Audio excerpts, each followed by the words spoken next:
ካልገባችሁ ወላሂ እኔ እቀጣለሁ ሱመ ወላሂ እኔ በራሴ እጅ እቀጣለሁ ወንድሞች ቁርአን በፈለጋችሁበት ሰዓት በተመቻችሁ ሁኔታ የምትቀሩበትን እድል አልሂዳያ የቁርአን ማዕከል አዘጋጅቶላችኋል ከናንተ የሚጠበቀው ከታች በመናስቀምጥላችሁ ስልክ ቁጥር እየደወላችሁ መመዝገብ ነው አላህ ቁርአንን ገር እንዳደረገልን ነግሮናል ወለቀድ የሰርና ለቁርአን ለذكر فهل من مدكر ቁርአን ለሰው ልጅ ገር አደረገው አለ ሱብሃንአላህ አላህ ገር ያደረገልን ቁርአን እኛ ግን አይገባንም እያልን እንሸሸዋለን والله ጊዜ ሰጥቶት ቁርአንን ለመቅራት ፍላጎት ያመጣ ሰው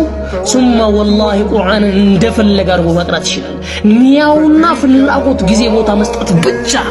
ሐቂቃ والله ነው የምላችሁ እኔ ቁርአን አይገባኝም የምትሉ ሰዎች ኑ አልሂዳያ ቁርአን ቀርታችሁ ካልገባችሁ والله እኔ እቀጣለሁ ثم والله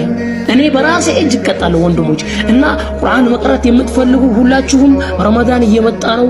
ይሄንን ቪዲዮ በደንብ ሼር ኮፒ ሊንክ አድርጉ መቅራት ለሚፈልጉ ወንድም እህቶቻችን እናንተም ያልቀራችሁ ከታች በመናስቀምጥላችሁ ስልክ ቁጥር ባዮ ላይ ባለው ቁጥር እየደወላችሁ መመዝገብ ትችላላችሁ ሰላም አለይኩም